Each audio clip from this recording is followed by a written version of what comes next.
ਆਪਣੇ ਨਾਲ Harjot Singh ji SM ਮਰਸਡ County sheriff department ਤੋਂ ਤਰਲੋਚਨ ਸਿੰਘ ਜੀ ਜਿਹੜੇ ਉਹ ਜੁੜੇ ਆ।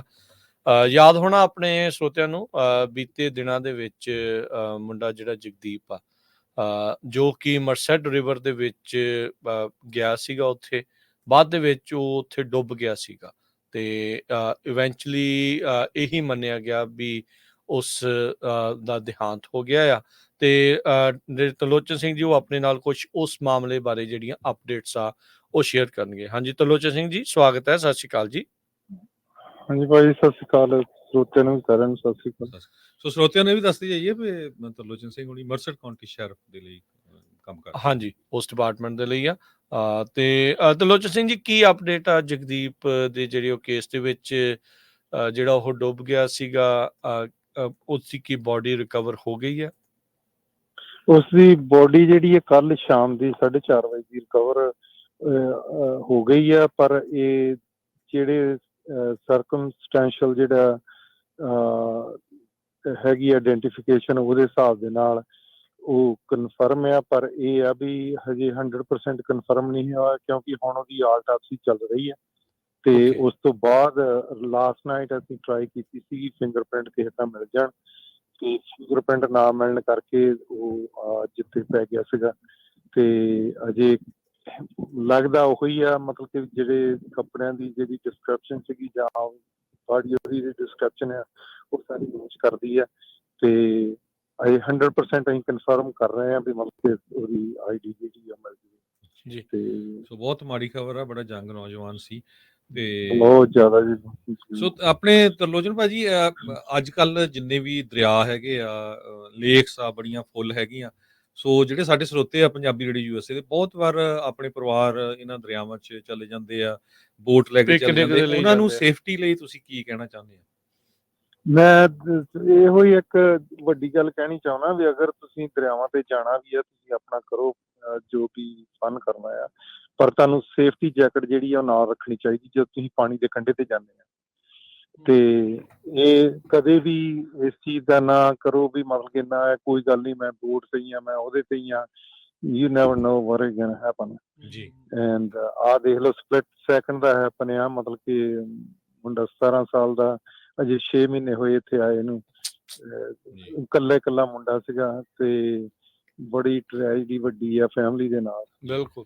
ਸੋ ਬਹੁਤ ਵਾਰ ਆਪਾਂ ਪਿਛਲੇ ਸਾਲਾਂ 'ਚ ਵੀ ਕਦੇ ਲੇਕ ਤਾਹੋ 'ਚ, ਕਦੇ ਸੈਕਰਾਮੈਂਟੋ ਰਿਵਰ 'ਚ ਇੱਦਾਂ ਦੀਆਂ ਆਪਣੀ ਪੰਜਾਬੀ ਕਮਿਊਨਿਟੀ ਨਾਲ ਇੰਸੀਡੈਂਟਸ ਹੁੰਦੀਆਂ ਰਹੀਆਂ। ਬਹੁਤ ਸਾਰੇ ਜਿਹੜੇ ਦਰਿਆ ਆ ਉੱਥੇ ਤਾਂ ਸ਼ੈਰਿਫ ਜਾਂ ਪੁਲਿਸ ਨੇ ਬੰਦ ਵੀ ਕੀਤਾ ਵੀ ਤੁਸੀਂ ਨਹੀਂ ਐਂਟਰ ਹੋ ਸਕਦੇ। ਨਾਲੇ ਹੁਣ ਜਦੋਂ ਸੀਜ਼ਨ ਇਦਾਂ ਦਾ ਸਪ੍ਰਿੰਗ ਸੀਜ਼ਨ 'ਚ ਜਦੋਂ ਬਰਫ਼ ਪਿਘਲਦੀ ਆ ਤਾਂ ਫਲੋ ਤੇਜ਼ ਹੋ ਜਾਂਦਾ, ਪਾਣੀ ਦਾ ਬਹਾਅ ਠੰਡਾ ਵੀ ਆ ਤੇ ਬਹਾਅ ਬਹੁਤ ਤੇਜ਼ ਹੋ ਜਾਂਦਾ। ਜਿਹਨੂੰ ਬਿਲਕੁਲ ਤੈਰਨਾ ਨਹੀਂ ਆਉਂਦਾ ਜਾਂ ਪਾਣੀ ਦਾ ਕੋਈ ਨਹੀਂ ਪਤਾ ਹੁੰਦਾ ਤਾਂ ਉਹ ਫਿਰ ਉਸ ਦੀ ਜਿਹੜੀ ਚਪੇਟ ਚ ਆ ਜਾਂਦਾ ਆ। ਸੋ ਬਹੁਤ ਹੀ ਜ਼ਿਆਦਾ ਇਹਤਿਆਤ ਕਰੋ। ਤੁਸੀਂ ਫਨ ਕਰਨਾ, ਇੰਜੋਏ ਕਰਨਾ, ਪਿਕਨਿਕਸ ਕਰਨੀਆਂ ਕਰੋ, ਪਰ ਜਿਹੜੀ ਚੀਜ਼ ਤੁਹਾਨੂੰ ਨਹੀਂ ਆਉਂਦੀ ਉਹਦਾ ਬਿਲਕੁਲ ਉਹਨੂੰ ਨਾ ਕਰੋ, ਤੋਂ ਪਰਹੇਜ਼ ਕਰੋ ਤੇ ਦਬਾਅ ਨਾ ਪਾਇਆ ਕਰੋ। ਜੇ ਕਿਸੇ ਨੂੰ ਸਵਿਮਿੰਗ ਆਉਂਦੀ ਆ ਤੇ ਦੂਜੇ ਦੇ ਉੱਤੇ ਇਹ ਨਾ ਕਹੋ ਚੱਲ ਕੋਈ ਨਹੀਂ ਮੈਂ ਹੈਗਾ, ਇਦਾਂ ਨਹੀਂ। ਜਿਹੜਾ ਉਹ ਕਰਨਾ, ਆਪਣੀ ਸੇਫਟੀ ਦਾ ਖੁਦ ਧਿਆਨ ਜਿਹੜਾ ਉਹ ਤੁਸੀਂ ਰੱਖਣਾ ਹੈ ਨਾਲ। ਹਾਂ, ਉਹ ਤੇ ਦਰਿਆਵਾਂ ਤੇ ਤਕਰੀਬਨ ਸਾਰੇ ਪਾਸੇ ਸਾਈਨ ਵੀ ਲੱਗੇ ਹੁੰਦੇ ਆ, ਪਰ ਉਹਨਾਂ ਨੂੰ ਤੁਸੀਂ ਫਾਲੋ ਕਰੋ।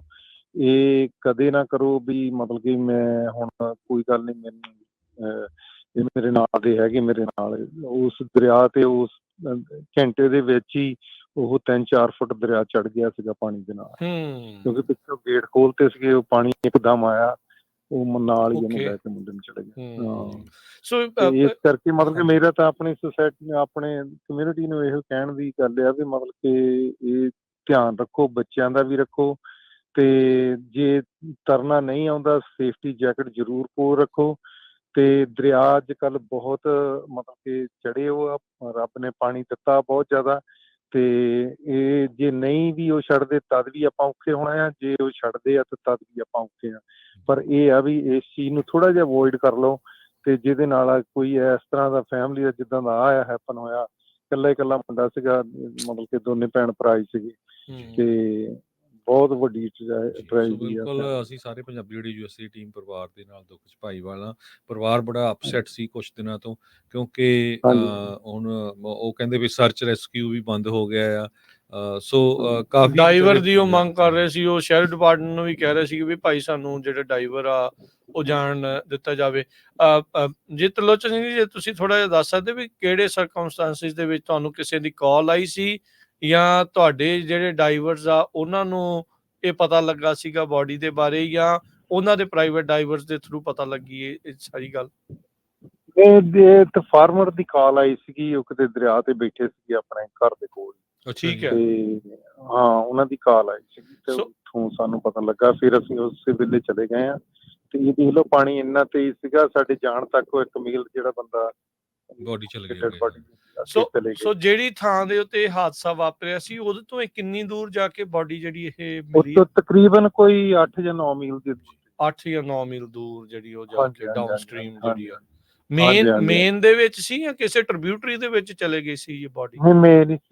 ਮੇਨ ਦਰਿਆ ਦੇ ਵਿੱਚ ਹੀ ਜਿਹੜੀ ਉਹ। ਹਾਂ, ਹੁੰਦਾ ਕੀ ਆ ਭਾਈ, ਕਈ ਵਾਰੀ ਨਾ ਇਹ ਮਤਲਬ ਕਿ ਵੀ ਇਹ ਪ੍ਰੋਸੈਸ ਇੱਕ ਹੈਗਾ ਆ ਕਿ ਜਿਸ ਦਿਨ ਦਾ ਬੱਚਾ ਦਰਿਆ ਦੇ ਵਿੱਚ ਡਿੱਗਾ ਆ, ਉਸ ਦਿਨ ਦਾ ਇਹ ਨਹੀਂ ਕਦੇ ਕਹਿਣਾ ਚਾਹੀਦਾ ਵੀ ਕੋਈ ਏਜੰਸੀ ਜਿਹੜੀ ਉਹ ਚੁੱਪ ਕਰਕੇ ਬੈਠੀ ਸੀ। ਕਿ ਨਹੀਂ, ਚੁੱਪ ਨਹੀਂ ਕਰਕੇ ਬੈਠੀ, ਉਹਨਾਂ ਦੇ ਐਕਸਪੀਰੀਅੰਸ, ਉਹਨਾਂ ਦੇ ਟ੍ਰੇਨਿੰਗ ਦੇ ਹਿਸਾਬ ਦੇ ਨਾਲ ਉਹ ਆਪਣਾ ਕੰਮ ਜਿਹੜਾ ਆ ਉਹ ਗੁਪਤ ਤਰੀਕੇ ਨਾਲ ਕਰ ਰਿਹਾ। ਜੇ ਉਹ ਦੱਸਣ ਲੱਗ ਪਏ ਕਿ ਅਸੀਂ ਆਹ ਕਰਨ ਲੱਗੇ ਹਾਂ, ਅਸੀਂ ਆਹ ਕਰਨ ਲੱਗੇ ਹਾਂ, ਉਹਦੇ ਨਾਲ ਸਾਡੀ ਜਿਹੜੀ ਇਨਵੈਸਟੀਗੇਸ਼ਨ ਦੇ ਵਿੱਚ ਜਾਂ ਇੱਦਾਂ ਚੀਜ਼ ਨੂੰ ਲੱਭਣ ਲਈ ਬੜੀ ਤਕਲੀਫ ਹੁੰਦੀ ਆ। ਫਿਰ ਕਿਉਂਕਿ ਸਾਡਾ ਜ਼ਿਆਦਾ ਜ਼ੋਰ ਲੱਗ ਜਾਂਦਾ ਲੋਕਾਂ ਤੇ, ਉਹਦੇ ਨਾਲ ਬਿਹਤਰ ਇਹ ਆ ਵੀ ਤਾਂ ਅਸੀਂ ਕੰਮ ਕਰਨ ਦੇਣ ਸਾਨੂੰ, ਤਾਂ ਕਿ ਅਸੀਂ ਉਹਨੂੰ ਨਿਬੜੀਏ।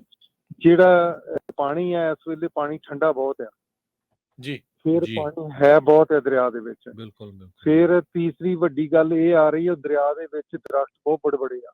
ਹਾਂਜੀ। ਤੇ ਮਤਲਬ ਕਿ ਜਿਸ ਡੈਡ ਬਾਡੀ ਜਦੋਂ ਬੰਦਾ ਡੁੱਬਦਾ ਆ, ਰੱਬ ਨਾ ਕਰੇ ਇਹੋ ਜਿਹਾ ਹੈਪਨ ਕਿਸੇ ਨਾਲ ਹੋਵੇ, ਪਰ ਉਹਦੇ ਨਾਲ ਜਦੋਂ ਛਾਤੀ 'ਚ ਪਾਣੀ ਪੈਂਦਾ ਆ ਤਾਂ ਬੰਦਾ ਮੁੱਧਾ ਜਾਂਦਾ ਥੱਲੇ ਬਹਿੰਦਾ ਜਾ ਕੇ। ਉਹ ਫਿਰ ਪਾਣੀ ਠੰਡਾ ਹੋਣ ਕਰਕੇ ਉਹਦੀ ਡੈਡ ਬਾਡੀ ਜਿਹੜੀ ਆ ਉਹ ਡੀ ਐਕਸਪੋਜ਼ ਨਹੀਂ ਹੁੰਦੀ, ਉਹਦਾ ਕਰਕੇ ਉਹ ਥੱਲੇ ਤੁਰਿਆ ਰਹਿੰਦਾ ਆ। ਤੇ ਜੇ ਉਹਦੇ ਵਿੱਚ ਆਪਾਂ ਚਲੋ ਮੰਨ ਲਓ ਆਪਾਂ ਡਾਈਵਰ ਵਾਰਡ ਵੀ ਦਿੰਦੇ ਆ, ਜੇ ਹੁਣ ਡਾਈਵਰ ਜਾ ਕੇ ਕਿਤੇ ਫਸ ਗਿਆ, ਮੁੜ ਕੇ ਫੇਰ 2 ਭੇਜਾਂਗੇ, ਉਹਦੇ ਨਾਲ ਹੋਰ ਨੁਕਸਾਨ ਹੋਣ ਦਾ ਡਰ ਆ। ਇਹਦਾ ਕਰਕੇ ਇਹੋ ਸ਼ੈਰਿਫ ਨੇ ਸਾਰਾ ਰਿਵਰ ਇੱਕ ਬੰਦੇ ਲਈ ਨਹੀਂ, ਉਹਨੇ ਸਾਰੀ ਦੁਨੀਆ ਲਈ ਬੰਦ ਕਰਤਾ ਸੀਗਾ ਕਿ ਕੋਈ ਬੰਦਾ ਵੀ ਨਹੀਂ ਰਿਵਰ ਦੇ ਵਿੱਚ ਜਾਊਗਾ। ਇਹ ਤਾਂ ਕਹਿਣ ਵੀ ਏਦਾਂ ਹੀ ਆ। ਹਾਂਜੀ, ਬਿਲਕੁਲ ਤਰਲੋਚਨ ਜੀ, ਇਹ ਏਦਾਂ ਵੀ ਤੁਸੀਂ ਜਿਹੜਾ ਕਹਿ ਲਓ ਵੀ ਡਿਪਾਰਟਮੈਂਟ ਦੇ ਪੱਖ ਤੋਂ ਪਰਿਵਾਰ ਵਾਲਿਆਂ ਨੂੰ ਫਿਰ ਹੁੰਦਾ ਹੈ ਨਾ, ਆਪਾਂ ਸਮਝ ਸਕਦੇ ਹਾਂ ਵੀ ਜਿਹੜੀ ਉਹ ਇਮੋਸ਼ਨ ਦੇ ਵਿੱਚੋਂ ਲੰਘ ਰਹੇ ਆ, ਉਹ ਵੀ ਉਹਨਾਂ ਦੀ ਅਸੀਂ ਸਮਝਦੇ ਹਾਂ ਵੀ ਉਹ ਕਿਉਂ ਏਦਾਂ ਕਹਿ ਰਹੇ ਹੁੰਦੇ ਆ। ਪਰ ਚਲੋ ਪਰਹੇਜ਼ ਕਰੋ ਇਹੋ ਜਿਹੀਆਂ ਚੀਜ਼ਾਂ ਤੋਂ, ਜਿਹੜੀ ਚੀਜ਼ ਦਾ ਆਪਾਂ ਨੂੰ ਨਹੀਂ ਪਤਾ ਉਹ ਤੋਂ ਆਪਾਂ ਦੂਰੀ ਬਣਾ ਕੇ ਰੱਖੀਏ। ਬਾਕੀ ਪ੍ਰਸ਼ਾਸਨ ਨੂੰ ਵੀ ਆਪਣਾ ਕੰਮ ਕਰਨ ਦਿੱਤਾ ਜਾਵੇ, ਤੇ ਹਮਦਰਦੀ ਸਾਡੀ ਜਿਹੜੀ ਪਰਿਵਾਰ ਦੇ ਨਾਲ ਆ ਬਹੁਤ ਜੀ। ਮਤਲਬ ਕਿ ਰਾਤ 10 ਵਜੇ ਤੇ ਮੈਂ ਉੱਥੇ ਬੈਠਾ ਰਿਹਾ, ਮਤਲਬ ਕਿ ਟਰਾਈ ਕਰਦੇ ਸੀ ਫਿੰਗਰਪ੍ਰਿੰਟ ਜਿਹੜੇ ਆ ਉਹ ਕਲੀਅਰ ਹੋ ਜਾਣ, ਉਹ ਹੋਏ ਨਹੀਂ ਗੇ। ਹੁਣ ਆਲਟਾਸੀ ਚੱਲ ਰਹੀ ਹੈ, ਤੋਂ ਬਾਅਦ ਪਤਾ ਲੱਗਣਾ ਹੈ। ਤੇ ਨਾਲ ਹੀ ਅਸੀਂ ਉਹਨਾਂ ਨੂੰ ਨੋਟੀਫਿਕੇਸ਼ਨ ਦੇ ਦੇਣੀ ਹੈ ਫੈਮਿਲੀ ਨੂੰ, ਤੇ ਬਸ ਪਰਮਾਤਮਾ ਦਾ ਜੋ ਭਾਣਾ ਸੀ ਮੰਨਣਾ ਪੈਣਾ ਜੀ। ਜੀ ਬਿਲਕੁਲ। ਹਾਂਜੀ, ਥੈਂਕ ਯੂ ਤਰਲੋਚਨ ਜੀ, ਥੈਂਕ ਯੂ ਜਾਣਕਾਰੀ ਸਾਂਝੀ। ਓਕੇ ਭਾਈ, ਥੈਂਕ ਯੂ ਤੁਹਾਡਾ ਬਹੁਤ। ਸਤਿ ਸ਼੍ਰੀ ਅਕਾਲ। ਸੋ ਪ੍ਰੋਗਰਾਮ ਦਾ ਸਮਾਂ ਵੀ ਜਿਹੜਾ ਹੁਣ ਸਮਾਪਤ ਹੈ, ਤੇ ਹਰਜੋਤ ਸਿੰਘ ਜੀ, ਬੜੇ ਮੰਦਭਾਗੀ ਘਟਨਾ ਜਿਹੜੀ ਇਹ ਵਾਪਰੀ ਆ। ਬਿਲਕੁਲ ਜਿੱਦਾਂ ਇਹ ਵੀ ਕਹਿੰਦੇ ਵੀ ਸਾਨੂੰ ਵੀ ਕੰਮ ਕਰਨ ਦਿਓ, ਪਰ ਇਹ ਆ ਵੀ ਉਹ ਪਰਿਵਾਰ ਦਾ ਉਹ ਫਿਰ ਗੁੱਸਾ ਵੀ ਹੁੰਦਾ, ਦਰਦ ਵੀ ਹੁੰਦਾ ਆ, ਕਈ ਗੱਲਾਂ ਜਿਹੜੀਆਂ ਉਹਨਾਂ ਦੇ ਕੋਲੋਂ ਕਹਿ ਹੋ ਜਾਂਦੀਆਂ। ਤੇ ਬਾਕੀ ਇਹ ਆ ਵੀ ਭਾਈ ਹੁਣ ਪਰਿਵਾਰ ਨੂੰ ਸਪੋਰਟ ਦੀ ਬਹੁਤ ਜ਼ਿਆਦਾ ਜਿਹੜੀ ਉਹ ਜ਼ਰੂਰਤ ਆ। ਥੋੜ੍ਹੇ ਮਹੀਨੇ ਹੀ ਹੋਏ ਆ ਜੇ ਉਹਨਾਂ ਨੂੰ ਆਇਆਂ ਨੂੰ, ਤੇ ਉਸ ਤੋਂ ਬਾਅਦ ਦੇ ਵਿੱਚ ਇਹ ਸਾਰਾ ਕੁਛ ਜਿਹੜਾ ਭਾਣਾ ਵਾਪਰ ਗਿਆ, ਹਾਦਸਿਆਂ ਤੋਂ ਜਿਹੜਾ ਉਹ ਬਚਾਅ ਜਿਹੜਾ ਉਹ ਰੱਖਿਆ ਜਾਵੇ।